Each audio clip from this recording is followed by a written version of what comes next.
Hai teman writers, welcome back dan juga selamat datang untuk teman writers yang baru di channel ini ya. Semoga kita semua berada dalam kondisi yang positif supaya kita bisa meresonansi hal yang positif pula untuk sekitar kita. Seperti biasa di channel ini itu kita akan membahas buku-buku atau novel, juga kita membedah buku, kita mengulik buku-buku, bukan hanya sekadar untuk rekomendasi bacaan saja ya teman writers, tapi juga untuk mengambil sesuatu yang kita bisa pelajari sebagai penulis pemula. Novel yang akan kita bahas kali ini ditulis oleh seorang penulis berpengalaman. Jadi dia ini juga giat loh untuk menyebarkan ilmu-ilmu kepenulisannya, baik di Instagramnya dan juga di channel YouTube-nya. Dan dia ini juga followersnya di Wattpad itu udah mencapai puluhan, ratusan ribu followers, dan juga karya-karyanya di Wattpad udah dibaca jutaan kali teman writers. Siapa dia? Dia adalah Kak Shirei Sou. Gitulah ya, mohon maaf kalau aku salah pronunciation ya. Kepoin Kak Shirei ini dan juga ingin mendapatkan ilmu-ilmu kepenulisan dari Kak Shirei, silakan ke media-media sosialnya, linknya semua udah aku cantumkan di description box ya teman writers. Nah, sebelum kita bahas buku dari Kak Shirei ini, aku ingin menginformasikan bahwa di video ini nanti di akhir video aku akan mengumumkan pemenang dari giveaway kami Lintang untuk 1K subscriber di channel ini ya teman writers. Jadi ditunggu video ini sampai habis siapa pemenangnya. Obsessive Love adalah buku terbaru dari Kak Shirei yang terbit di PT Gramedia Pustaka Utama. Nggak pakai lama-lama, yuk kita breakdown Obsessive Love karya Shirei. Cerita di buku ini bermula dari seorang guru impal yang bernama Rasha Abinara yang sering dipanggil dengan Nara. Ya, jadi guru impal itu adalah kayak guru yang gantikan guru tetap di sebuah sekolah gitu ya, entah gurunya berhalangan atau kayak mana. Pokoknya dalam kasus di buku ini, Nara ini atau Pak Nara ini menggantikan seorang guru yang melahirkan ya, cuti 3 bulan gitulah.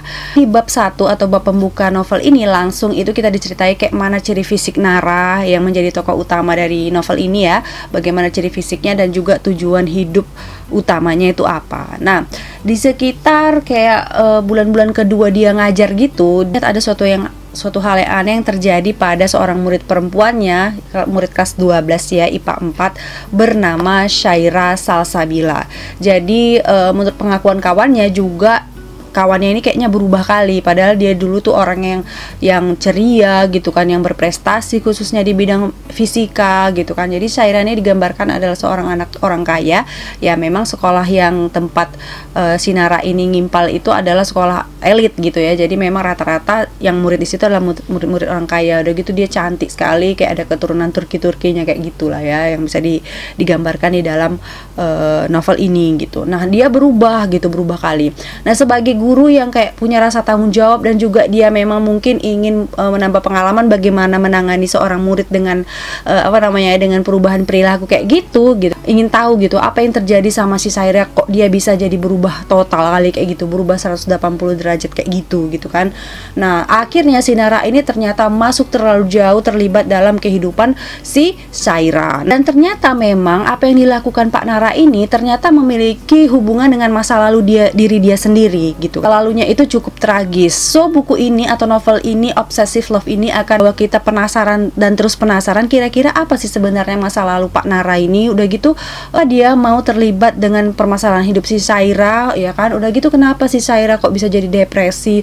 Udah gitu siapa stalkernya. Udah gitu pamannya si Syaira ini, Pak Wira ini sebenarnya siapa. Udah gitu ada nanti muncul guru yang sangat misterius bernama Pak Wahyu yang mereka curigai juga ada hubungannya dengan depresi yang dialami Syaira. Udah gitu ada nanti Bu Kina yang sangat nyentrik ya kan, yang sangat nyentrik gitu, kenapa dia juga mau ikut terlibat gitu kan. Dan kita juga di sini dibuat cemas, dibuat takut juga sebenarnya si Nara ini orang baik apa orang jahat sih sebenarnya, kenapa, dan semua itu bakalan terjawab di novel Obsessive Love. Sebenarnya ya teman writers, ide cerita dari novel ini mungkin sudah pernah teman writers baca ide cerita besarnya gitu ya di karya-karya penulis lainnya. Tapi aku jujur saja menemukan banyak hal baru di Obsessive Love ini, mendapatkan hal-hal yang luar biasa dan mengejutkan di sini ya. Jadi yakni mulai dari cara penulisnya, mulai dari Kak Sire ini mengatur plot, ya kan, udah gitu dia membangun suspense-nya itu kayak mana caranya, dia sangat lihai. Udah gitu kepiawaiannya membuat cliffhanger atau sesuatu yang menggantung di part-part di dalam novel ini, itu kan, itu pokoknya bikin ide ini menjadi tereksekusi dengan sangat baik ya menurut aku. Jadi novel ini menurut aku juga merupakan novel yang multi genre. Jadi kita dapat juga sisi romantisnya, kita bisa dapat keromantisannya di dalam cerita ini. Begitu kita juga dapat pengetahuan psikologi, terutama depresi dan juga penanganannya, ya kan. Udah gitu drama-dramanya juga ada, ya kan. Udah gitu suspense yang kayak di cerita-cerita thriller juga kita dapatkan karena plotnya itu tadi mengaturnya cukup baik, ya kan, cukup matang. Kalau teman-teman suka action, di sini juga ada actionnya sedikit di belakang ya, ada actionnya juga. Semua kayaknya ya, semua karakter di novel ini tuh punya kemampuan bela diri ya. Si Nara punya kemampuan bela diri, Bu Kani yang sangat nyentrik itu juga punya kemampuan taekwondo. Jadi ada actionnya. Udah gitu kalau mau ada misteri-misteri ala detektif juga ada di sini. Pokoknya ini genre komplit, semua bisa kita dapatkan di satu buku Obsessive Love ini. Terus yang paling aku sukai adalah gaya penulisannya. Ini gaya penulisannya cukup unik ya menurut aku. Sebenarnya biasanya tuh aku nggak suka dengan diksi-diksi yang perpaduan diksi-diksi yang kayak terlalu mendayu-dayu. Tapi ini nggak tahu ya, mendayu-dayu cuman mungkin karena pengaturan kalimatnya itu sangat efektif, nggak belibet. Jadinya kita enak, jadinya kita kayak dibawa gitu, terhanyut di dalam kalimat-kalimat yang dipaparkan oleh penulisnya ini dalam menggambarkan baik di narasi dan juga di dialog ya teman-teman. Terus favorit kan adalah bagaimana Kak Sire ini menggambarkan jiwa dari karakternya, dinamika dari perasaan karakternya itu sangat pas sekali menurut aku. Jadi kita itu tadi membuat kita terhanyut di dalam narasi-narasi karakternya, di dalam jiwa karakternya juga gitu. Teman-teman, aku sering itu katakan kepada teman-teman semua bahwasanya kita menulis ini punya keuntungan dengan banyak membaca ya. Banyak membaca kita punya keuntungan sebagai penulis ya teman-teman. Keuntungannya itu apa? Salah satunya kita bisa kadang-kadang mendapatkan ide baru dari membaca novel orang lain atau karya orang lain kan. Udah gitu juga kita sekalian juga mempelajari unsur-unsur dari tulisan yang kita baca ya kan, untuk kita terapkan kepada tulisan kita sendiri. Nah selain itu kita juga bisa memperkaya atau menambah khasanah vocabulary kita atau kosakata kita ya teman-teman, bisa menjadi lebih semarak dan bisa kita terapkan juga supaya membuat tulisan kita semakin menarik. Nah begitu juga halnya dengan Obsessive Love ini. Untuk aku pribadi, aku telah mendapatkan 2 vocabulary baru dari Obsessive Love ini. Yang pertama aku ketikkan di sini, siapa tahu teman-teman juga kurang familiar dengan bahasa ini dan bisa teman-teman pakai juga untuk sebagai variasi kata-kata di dalam tulisan teman-teman ya. Yang pertama adalah berdengap. Nah berdengap sesuai dengan KBBI ini artinya ada 2. Yang pertama adalah berdenyut keras, yaitu tentang jantung lah pokoknya ya, berdetak gitu ya. Ya teman-teman bisa pakai kata berdengap untuk menggantikan jantung yang berdetak gitu ya kan, berdebar. Nah bisa diganti dengan berdengap. Udah gitu berdengap ini bisa juga untuk sesak dan cepat. Ini kalau tentang nafas ya, sesak dan cepat ya, itu untuk tentang nafas bisa teman-teman pergunakan. Dan gitu yang kedua yang aku dapatkan vocabulary baru atau kosakata baru yaitu debas. Nah sesuai dengan KBBI itu merupakan tiruan bunyi nafas. Jadi teman-teman bisa pakai itu untuk menggantikan dengkus ya kan. Kalau misalnya terus-terus udah dari atas dibikin dengkus, bisa kita pakai debas ya. Ini adalah hal atau kosakata yang bisa aku dapatkan dari membaca buku Obsessive Love ini tadi. Ya teman-teman, novel ini menggunakan omniscient third person yang artinya diceritakan dari sudut pandang atau narator yang tahu segalanya, atau dengan kata lain sering sekali omniscient third person ini disebutkan atau istilahnya itu adalah sudut pandang Tuhan yang tahu segalanya ya. Jadi tahu semua kondisi fisiknya, tahu semua kondisi batin dan jiwanya, itu semua tahu ya narator di dalam cerita. Namun aku menemukan ada yang kurang pas itu ya pemakaiannya kalau ada di point of view yang omniscient third person ini, yaitu narator di dalam cerita ini pernah sekali memanggil karakter di dalam novel ini ya dia bunda. Padahal itu adalah bundanya karakter yang lain. Itu ada di halaman 107. Nah 107, karena meskipun narator ini tahu segalanya, tapi dia nggak ada hubungannya dengan karakter-karakter yang ada di dalam. Tapi ada seperti ini ya, Ia paham betul kegundahan bundanya itu huruf besar, tapi juga tak bisa memikirkan cara lainnya. Seharusnya kan bunda itu ditambah dengan bundanya Nara atau bundanya gitu ya. Jadi narator nggak bisa memanggil panggilan yang dipanggil karakternya dengan sama so akrab gitu, nggak bisa. Jadi itu bisa kita pelajari. Memang cuma sekali terjadi di sini, mungkin ini missing atau terlewatkan pada saat revisi ya teman-teman. Pokoknya tapi ini bisa jadi catatan untuk kita supaya kita tidak melakukan seperti itu jika menggunakan omniscient third person. Untuk plot sendiri, di dalam cerita ini plotnya itu mengalir sangat lancar ya kan, ibaratkan dengan wanita berjalannya itu cukup anggun ya. Tapi biarpun anggun, tapi di sini banyak sekali kejutan-kejutan yang bisa kita dapatkan ya. Jadi banyak sekali solusi-solusi yang bikin kaget gitu kan. Solusi-solusi dari konflik-konflik yang dicerita ini bikin kaget gitu loh, bikin kaget. Pokoknya piawai sekali Kak Shire ini menyusun plot yang ada di dalam Obsessive Love ini sehingga kita terus penasaran dan penasaran ya. Di sini juga seperti aku katakan tadi, ada pengetahuan tentang penanganan orang-orang yang depresi ya. Juga ada kutemukan di sini informasi mengenai aborsi dan juga bahayanya. Pokoknya tapi tidak dengan cara menggurui. Itu yang aku sangat sukai sekali, tidak dengan cara menggurui. Jadi begitu sedemikian rupa di blended di dalam dialog-dialog dan juga tindak tanduk dari karakter di dalam Obsessive Loves ini. Jadi bisa aku katakan buku ini ternyata bisa untuk menjadi teman atau minimal buku panduan bahkan untuk teman-teman di luar sana yang memang mempunyai permasalahan yang sama dengan si Saira ini ya, mengalami depresi. Jadi mempunyai keberanian untuk speak up tentang pelecehan seksual yang dialami ya kan, yang misalnya ada dialami oleh teman-teman di luar sana dan juga malah mengakibatkan kehamilan kayak gitu ya. Jadi ini bisa merupakan buku yang menjadi teman dan juga bahkan buku pegangan juga ya, karena syarat dengan informasi tentang itu gitu. Nah, apa yang bisa menyebabkan plot di dalam Obsessive Love ini cukup menarik dan juga lancar kayak gitu ya, lancar jaya dan jalannya anggun dan membuat penasaran. Menurut aku adalah alasan-alasan dari tindak tanduk karakter yang ada di dalam novel ini semuanya itu kuat gitu. Jadi dia ini melakukan ini karena ini gitu kan, melakukan itu karena itu. Jadi nggak ada yang mengambang di situ, nggak ada yang suatu aktivitas yang nggak ada alasannya. Jadi menurut aku itulah yang membuat cerita ini lengkap, sangat matang sekali karena dia semuanya punya alasan yang jelas gitu ya. Tapi ada sedikit plot yang jadi pikiran aku sampai sekarang ini ya. Jadi teringatku, jadi si Pak Nara ini dia suka bikin jurnal gitu, bullet jurnal yang kayak dihias-hias gitu, semua kegiatannya ada gitu, tentang murid-muridnya semuanya ditaruhnya di dalam jurnal yang cantik-cantik gitu ya, dihias-hias ya. Secara dia juga punya perusahaan yang menjual ATK ya, stationery kayak gitu dia punya. Jadi mungkin itu. Tapi anehnya pernah bukunya itu, jurnalnya itu ketinggalan di sekolah, tapi dia nggak tahu gitu selama beberapa hari. Kan aneh aja orang yang biasanya sehari-hari selalu melihat itu. Misalnya kita sehari-hari itu harus bawa HP gitu, tiba-tiba HP kita hilang gitu, atau HP kita terjatuh dan tidak ada disampaikan, kita itu merasa cemas kalau salah satu jurnal kita hilang yang ada catatan-catatan pribadi kita gitu ya. Nah itu mungkin sedikit missing aja satu kalimat untuk menjelaskan hal tersebut.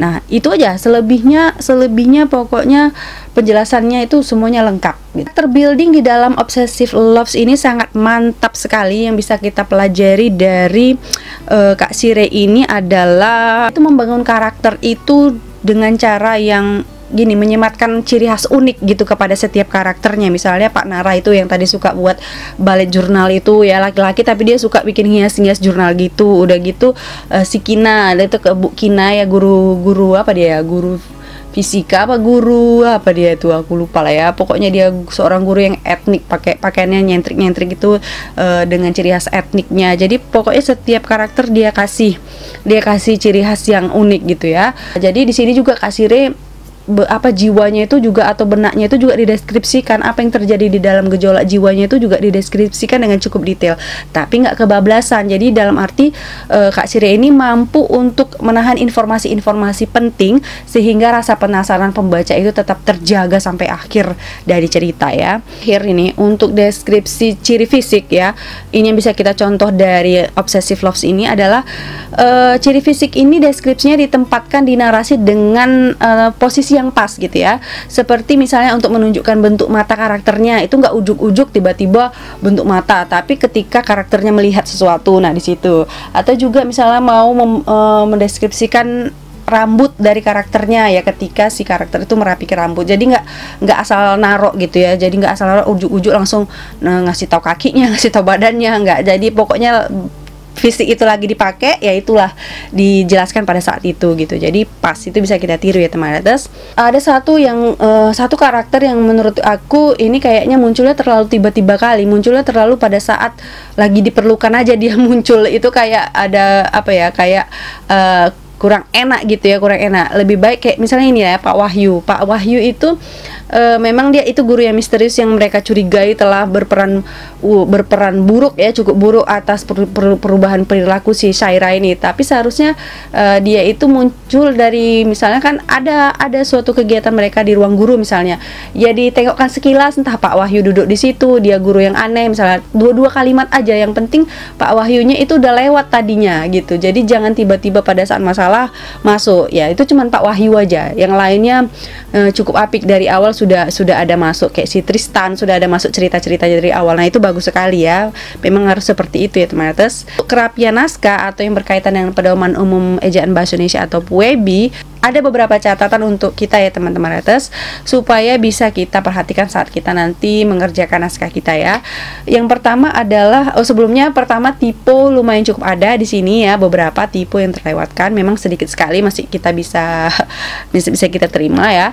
Yang pertama adalah untuk penulisan satu per satu. Mungkin kita sedikit bingung ya, satu per satu, pernya digabung atau dipisah. Jadi kalau misalnya kita cek di PUEBI ya, itu pernya dipisah jadi satu spasi per spasi satu, jadi dipisah. Jadi nggak tahu juga ya, terkadang sebuah penerbit itu punya gaya selingkung dia, jadi dia tidak menuruti PUEBI tapi dia punya gaya selingkung. Bisa jadi ini merupakan gaya selingkung Gramedia, who knows. Tapi kita mesti tahu juga yang benernya sesuai PUEBI itu kayak mana ya. Jadi yang benernya itu adalah dipisah.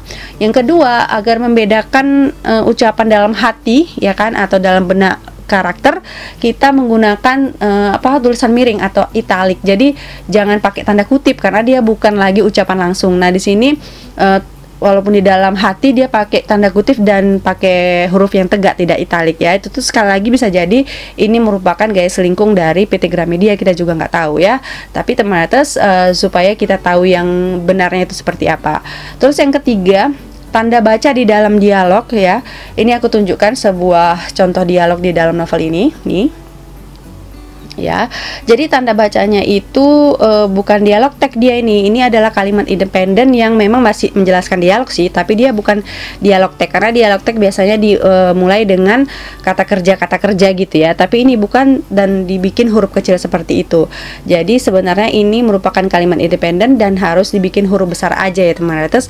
Nah untuk teman writers yang masih kesulitan memahami bagaimana cara menulis dialog, itu bisa kunjungi aja ini, kita udah pernah bahas, kita sudah pernah diskusi mengenai cara menulis dialog ya teman writers, bisa langsung klik aja link di sini. Nah itu sekali lagi bisa jadi ini merupakan gaya selingkung dari PT Gramedia. Tapi kalaupun itu dibilang gaya selingkung kan seharusnya seragam ya semua gitu. Kalau di belakangnya ternyata nggak ada lagi kayak gitu. Mungkin itu kelewatan ya secara teknis ketika revisi. Oke, jadi untuk covernya, nah covernya di sini aku suka sekali warnanya. Jadi ini warna salem ya, warna pink tapi bukan pink ya. Jadi ini warna bunga yang dipakai untuk meneror si Syaira itu ya. Jadi nanti ada sebuah bunga kesukaan Syaira sebenarnya, tapi dipakai untuk meneror dia, untuk memperingatkan ada kehadirannya gitu aja ya. Jadi kehadiran seseorang yang meneror ini tadi. Nah terus ada sangkar ya, bagus, ini menggambarkan dia yang si Syaira ini kayaknya ya, dia yang terkurung di dalam obsesi cinta yang penuh dengan obsesi dari seseorang gitu kan. Terus kalau dalamnya layoutnya cukup bagus ya, cukup bagus. Tapi menurut aku ini tulisannya kecil-kecil, syukur aja aku tuh suka dengan jenis fontnya ya. Jenis font apa ini, suka awak nengok ya.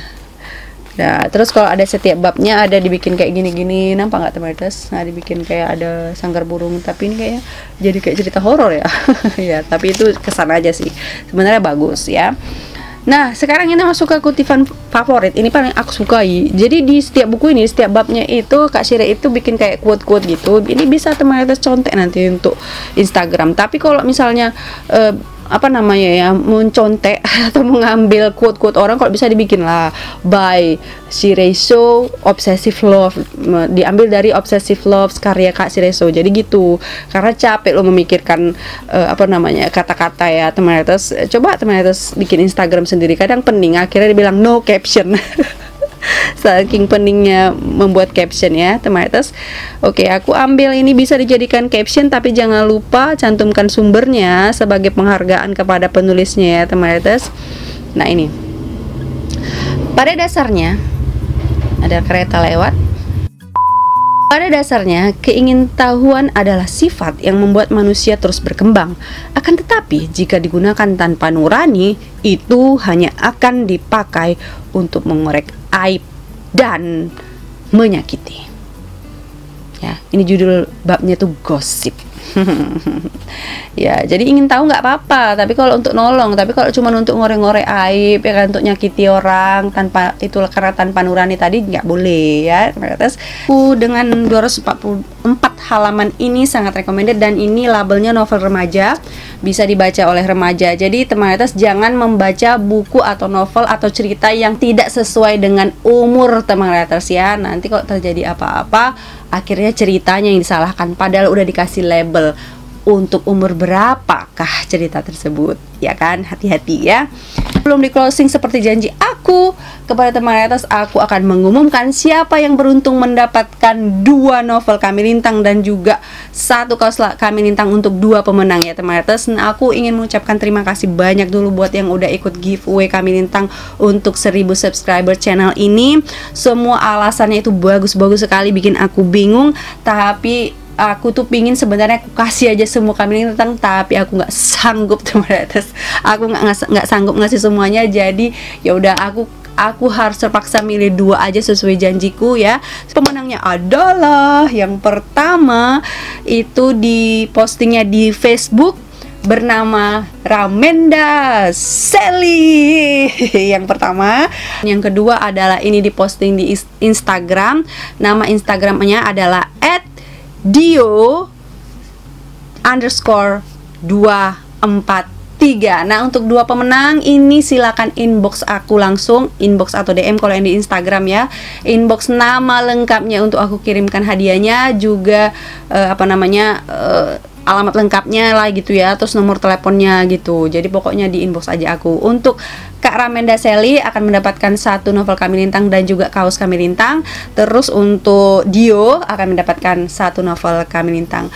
Mohon bersedih untuk yang tidak menang. Aku pokoknya ngucapin terima kasih banyak. Semoga kebaikan-kebaikan teman artis untuk ikut giveaway dibalas oleh Allah Subhanahu wa Ta'ala. Aku tidak bisa membalasnya ya teman atas. Pokoknya terima kasih banyak, I love you so much. Terima kasih banyak sudah mendukung channel yang tidak seberapa ini. Oke, untuk teman atas yang ingin bukunya aku review, boleh langsung aja kirim ke ramadhantisaragi@gmail.com. Yang pingin punya buku Obsessive Love ini, dapatkan di Gramedia terdekat. Pokoknya cari di toko buku aja kalau mau buku ini ya. Terus kalau suka video ini, jangan lupa like, comment, and share, dan jangan lupa juga subscribe dan tekan tombol loncengnya supaya kita bisa ketemu lagi di video selanjutnya. See you everybody.